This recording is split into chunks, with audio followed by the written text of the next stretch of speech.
troops. But what they created was a monster that exploded within our military. And when they came back home with that addiction, the small drug culture of heroin at that time blew up because now we had a whole feast of new addicts. So that's where the whole opioid thing took over the African American community in most urban environments. It was mostly veterans to start with in mass quantity. Opioids been around forever. You know what I'm saying? They started off as being, medication as they are still today, but more of an anesthetic type of scenario. But when they started using it during the Vietnam War, man, that's when the population really blew up with it, right? So when they came back home, we had all these fresh addicts, and then all of a sudden we got a deluge of heroin in the communities, mostly African American urban communities. But they cared nothing about it. They turned their face away from it. You know what I'm saying? We didn't have a whole lot of treatment or anything like that until it became a problem economically. It's always about the money, man. When it started hitting the money and started running up, some of those other, before the industrialized prison system came about, it became a tax burden on the United States. For the most part, they had to take care of addicts in jail and things of that nature. So once we got past that, and this whole thing of this recovery environment started springing up, started getting people clean and stuff like that, people started seeking out mental health help in the African American community. All of a sudden, this focus shift went into the rural communities where, like you spoke about the pain medication, African Americans weren't introduced to opioid off of pain medication. We were introduced to opioids on the street corner. You dig what I'm saying? When I started, it cost $1. We called it buck action. One little capsule for $1. You dig what I'm saying? And that was way back in the 70s. Okay? So once it got out of that whole piece of being a street element and it got into the Caucasian community, because they could no longer fill those prescriptions, they had to now take a substitute, and they got to the street heroin. Used to have those folks from the suburbs coming into the city and copping. All of a sudden, folks in the city were like, hey, I ain't got to wait for you to come and cop from me. I'm going to sell some weight, send it out to the suburbs, get some money. Now it's all over the place. So you got places like one of the biggest opioid capitals, believe it or not, is the state of West Virginia. It is a transport hub. You got doctors in West Virginia in a town of less than 10,000 people writing almost 1 million prescriptions for opioids. Now that's a town, one town in West Virginia. You dig what I'm saying? And this is, you can look it up. The doctors were busted. They were in a little small strip mall, and all you saw was tractor trailers pulling up, vans pulling up, New York plates, Atlanta plates, DC plates. That was where they was getting all the pills from. But then you had all these big drug companies who were just selling them to the suppliers who kept no record on who they were selling them to, and we ended up with all this on the street. But it wasn't until it became a Caucasian problem. It wasn't until they started feeling what we were feeling in the cities. We were feeling, depression. We were feeling economic depression, social depression, education depression, and all these things. It wasn't until the tables turned on the Caucasian community that they started feeling those same things, and they looked for relief just like we did. We went to the drugs and looked for relief from some of our social ills. They in turn got the same thing. But the difference is nobody came to our rescue. You didn't see no opioid programs when you had all the junkies falling out of alleys, and you look at the Bronx, Fort Apache, the Bronx, all that heroin usage there. You look at here in D.C. after the riots, when the vets came home, all of that. We ain't getting a whole lot of rescue, but you let a few white, suburban, and rural communities start falling apart. Oh, it's an American crisis. Now we got to throw some money at it. So that's my experience, man. And being an individual that floats around in that environment, I tell you what, man. Right now, there is more opportunities to recover from drug addiction. How? From opioids, though? From opioids or any other drug. There's more opportunities now for recovery from a standpoint of, back in the 80s and 90s, we had a lot of, crack and all that stuff. And we had a lot of detox centers open because all they wanted to do was get you detoxed and put into a program. Mm-hmm. Wasn't a whole lot of programs, wasn't a lot of money in it because it was just us. Mm-hmm. Now all of a sudden, all the detox centers that we had access to closing down. They switched the model. Now all the money is in the programs. So you got all these big companies starting all these recovery programs, and they telling you, we'll take you in, we'll help you with your opioid stuff, but when you get there, you got to have insurance. If you don't have insurance, they're going to send you back to your local place where there ain't no more detoxes. Mm-hmm. You dig what I'm saying? For us, we end up back on the street dealing with our social ills and our mental disabilities. So it really, this whole opioid crisis and the whole thing, it is definitely have elements of the race issue through and through. That's where I'm at with it, man. Okay. Your take. Well, I definitely don't have as much insight or experience on the opioid epidemic as the brother just mentioned, but I can kind of call it a little bit from what I think I see. So we can recall when the crack era was fresh and new, and that was basically pertaining to our community. But what we do understand about the crack era is that our neighborhoods and communities were flooded with the drug. So the drug has to come up somewhere.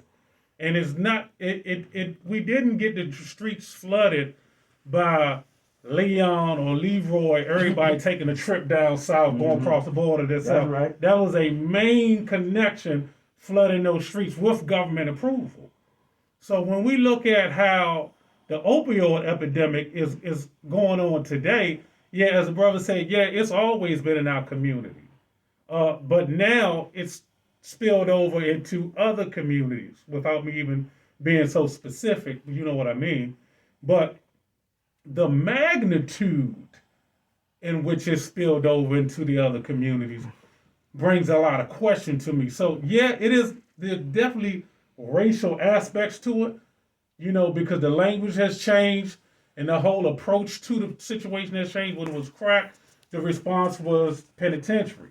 Well, now that it's spilled over to other communities, the response is help. Oh, okay. Yeah. But there's plenty of help, but it's more help in recovery than you see being demonstrated in stopping it. You know what I mean? So they can catch you on the tail end when the damage is done. So yeah, there's a racial aspect to it, but I'm inclined to really believe that they're looking to get everybody. I don't, in my opinion, as far as what's going on in this current epidemic, I don't think it's just us. I mean, they may hit us a certain way, but it's looking like they're trying to get everybody that's in a certain social class, because the white community, to be so specific, is getting crushed. They may be getting, in fact, they're getting hit much harder than we are. But we don't see the doors getting kicked in. We don't see like we used to have City Under Siege, when they would kick your door in and exploit you and put it in front of everybody to see to totally dehumanize the whole situation. But nevertheless, again, I don't have the depth of insight that the brother has on opioids and the heroin situation. I do find it kind of interesting that for the amount of heroin that's been flowing in the country for the last 10, 12, 15 years or so, is around the same time we've been in Afghanistan, where it's supposed to be so much heroin and opium over there. So I always look at the government, not to be a conspiracy theorist, and we beyond conspiracy theory. It's facts. That part is real. When you see facts, it's not a conspiracy. Right. It's not a conspiracy theory. It's your ability to take the facts and look at the picture that the facts gave you. You didn't create that. So But when I look at stuff like our president of Afghanistan and the amount of drugs just flowing in this country now, that's not somebody with their personal boat. That's not somebody, a couple guys got together. And then I don't see them really giving that to the cartel either. That's way too much power and money flowing from our country to theirs. So I'm very suspicious on the source of this so-called epidemic. Because I do understand that although we have this situation with races where some people feel that they're better than others, but there's classes to that. And there's levels to that. And those that I see every day that may think they're better than me, there's classes of them that feel like they ain't no different from me. So they'll put it to them just like they put it to me. You know what I mean? So when I'm looking around and seeing, and I don't take any joy in seeing what's happening in that community. They're getting destroyed. If you've gotten some of the news articles, some of the numbers on how consistent and how the volume of cases when it comes to overdoses and the involvement of people on heroin and opioids, it's incredible. I don't have the numbers on it. Does anybody even know if that has surpassed, crack? Because not yet. I can tell you that. What I can tell you, I don't know. No. I don't know. Not in our community. They have said that it's one of the leading causes of death next to HIV. But here's the thing. Opioid usage. Here's the difference. Let's keep it honest, right? Keep it real. Okay? You follow the money. Okay? So follow the money. So when the cocaine epidemic hit America, we all know about the Contras and all that, and how the Congress in the Reagan era tried to use that money to facilitate war and all that, but they had to dump that product somewhere. They dumped that product into our urban environments, and we were grand pickings for that. But what it turned out it created an industrial revolution for commercial jails. So we created a whole new line of revenue and economy that came out of the crack epidemic. So it was nothing for them to have to resolve because we helped resolve it for them. So as we became addicted to crack cocaine, we began a pipeline that says, bring it in here, right? We're going to buy it from you, return the dollars back to you, Uncle Sam, so you can buy weapons for the Contras and other places where you're trying to create some democracy and things of that nature, just some imperialistic thinking. And at the same time, we're going to create this new industrial complex called commercial prisons. So they had no incentive for getting us off of it. So that's why I was allowed to raise and ravage in our communities. Now, the difference to that is, that's not what's happening with heroin and opioid epidemics right now in the Caucasian community. Because the drug laws were never updated. You dig what I'm saying? So a dude can get caught with a vial of crack and get big time as compared to, tons and tons of powder cocaine or heroin. Those laws haven't been changed.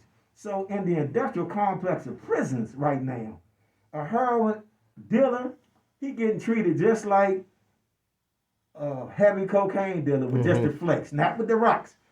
People that's getting caught with the bags, they right now getting introduced to programs instead of jail. They going back to a treatment methodology. There is no more pipeline because it's a whole different line of residence. I got something. You understand what I'm saying? So it's all about the money, man.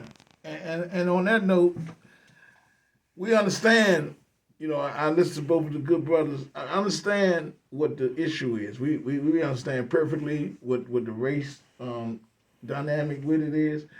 But also,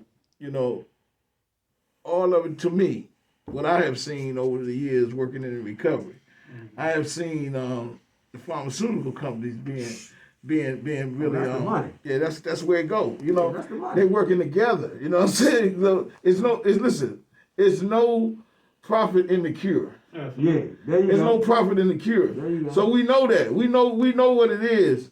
And now, we got to deal with solutions.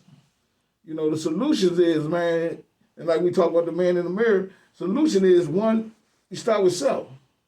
Me and Nate don't work together. We've been buddies for years. But we've been working together also too. And we done seen it, We done seen the hypocrisy of the system, But what we have to do is start focusing on what's around us and who's around us and being good examples. You know, and I'm gonna tell you, we talked about this before we came back. We talked about, man, it's easy